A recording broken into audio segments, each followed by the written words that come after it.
ఎవడు ఈ భూములను నిషేధిత జాబితాలో పెట్టుమని చెప్పిండు? ఎవరి తప్పు వల్ల ఈ లక్షలాది మంది ప్రజలు కనీసం గుండె మీద చేసుకొని నిద్ర కూడా పోని పరిస్థితులు ఎందుకు వచ్చినాయి?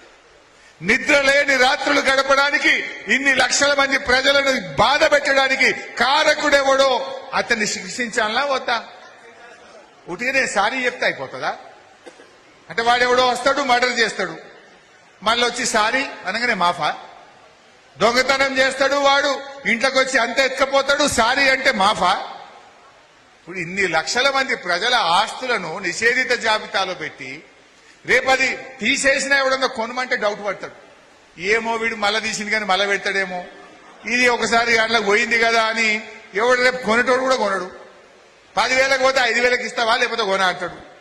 అంటే ఇంతమంది ప్రజల ఆస్తుల విలువ పడిపోయి ఇంతమందిని ఆగం పట్టిన ఈ తప్పిదానికి కారణం ఎవడో తేలాలనా వద్దా? దీని మీద ఎంక్వైరీ జరగాలనా వద్దా?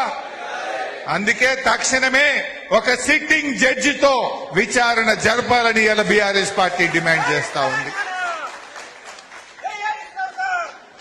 ఇలా ఒక విషయం తెలుసుకోవాలి, ప్రజల ఆస్తులు నిషేధిత జాబితాలో పెట్టినమంటున్నారు.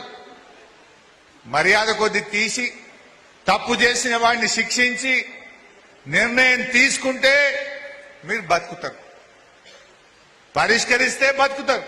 పరిష్కరించకపోతే ఈ ప్రజల పాదాల కింద నలిగి చేస్తారు, జాగ్రత్త అని చెప్పి హెచ్చరిస్తా ఉన్నా. ప్రజల ఆస్తులను మీరు నిషేధిస్తే ప్రజలందరూ కలిసి కాంగ్రెస్ పార్టీని నిన్ను కూడా నిషేధిస్తారు మిస్టర్ రేవంత్ రెడ్డి. ఆ విషయం ఇవాళ గుర్తుపెట్టుకోవాల్సిన అవసరం ఉంది.